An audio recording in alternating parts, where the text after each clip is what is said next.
Welcome back to our intensive episode where Red's rival from Season 10 Wujing has different plans for the teleporters and Dr. Perillos. Perillos is incarcerated and providing assistance in the hospital ward. The equipment she has been pleading for has just been delivered. The warden has just informed her. Unfortunately for the warden and 2 guards, Wujing's men delivered the equipment. It is an aggressive prison break. Later, Wujing introduces himself to a Perillos who is now immaculately dressed. I appreciate that they made time to have her nails done. It would take hours to complete that full set with a design. The leather pencil skirt, too. She may be a delighted psychopath, but her sense of style is impeccable. She is ready for some torture and retaliation once Wujing has informed her about the task force, Red, and Dem's turncoat status with the authorities. She wants to know where the task force is so Wujing can invade and obtain evidence of the blacklist at the headquarters. Wujing's next mission is to kidnap Dem and torture him in order to discover more about the mission force members and their whereabouts now that he has Vesco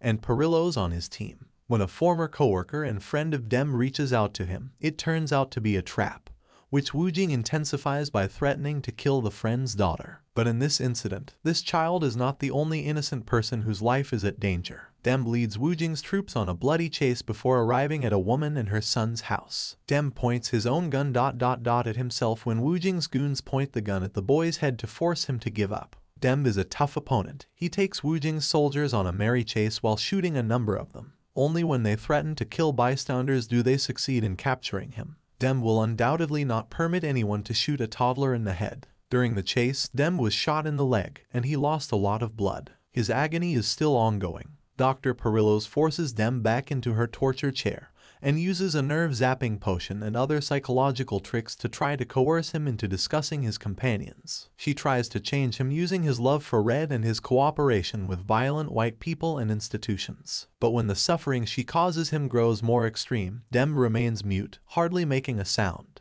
Dem's restraint irritates Dr. Perillos, who then discloses the horrific truth that feeds her sadism. Her mother's misdiagnosis, denigration, and lack of effective treatment as a result of the racism ingrained in the medical system led to her pursuit of a medical degree and the ability to treat suffering through research on her torture victims. Dr. Perillos' mother passed away a year and a half after she was imprisoned, leaving her without Dr. Perillos' assistance and company in her final days. This information is horrifying since it reveals that Dr. Perillos wants retribution for being prevented from being present for her adored mother as well as for being arrested and imprisoned. Dem then becomes flat. He regrettably left his phone at the dock, along with a fine sports coat that he undoubtedly will come to regret using to scale barbed wire. We've struck a TV pet gripe of mine when one of Wujing's goons texts Cooper using the device. The history is accessible when any of us open our texting apps. View the most recent texts. Simple phone science that, even though Wujing's guy explicitly claims that he has seen their earlier communications, neither Cooper nor Dem's phones display anything but the current message. This is complete nonsense, to use Raymond Reddington's phrase. Poppycock 2. Dem is being tormented.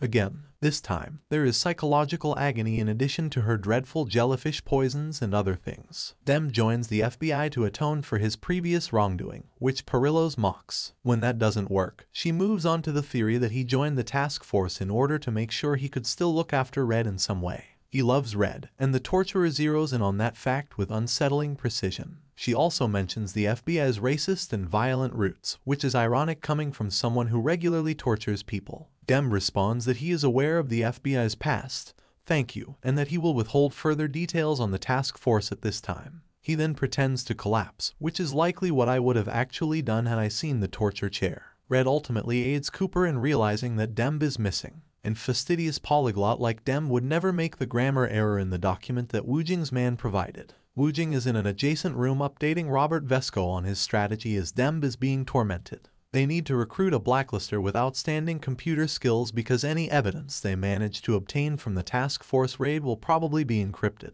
Someone like Bo Chang, aka Troll Farmer from Season 3. Wujing informs Vesco that they will have to board an aircraft to convince Chang, who is in Manila and hesitant to join the team. Vesco readily agrees but delays getting into the car by pretending to have a coughing fit. The doc is getting increasingly frustrated with Dem's continuing silence back at torture headquarters. Her patient mother passed away when she was incarcerated, which, as we heard the last time, was the origin of her fascination with pain. She cries and attempts to connect with Demb over the anguish Red has caused them both, but Demb hangs on even as the torment increases. Vesco has, fortunately for Demb and us watchers, always been on the right side of things. He texted Red his location while he pretended to cough. Perillos manages to get away, but at least Malik and Wrestler manage to track down Demb, even if they are both appalled by his state. They successfully transport him to one of the numerous medical teams Red keeps on standby. Malik is genuinely baffled as to why they are traveling to a feed shop rather than a hospital, lest we forget she is new.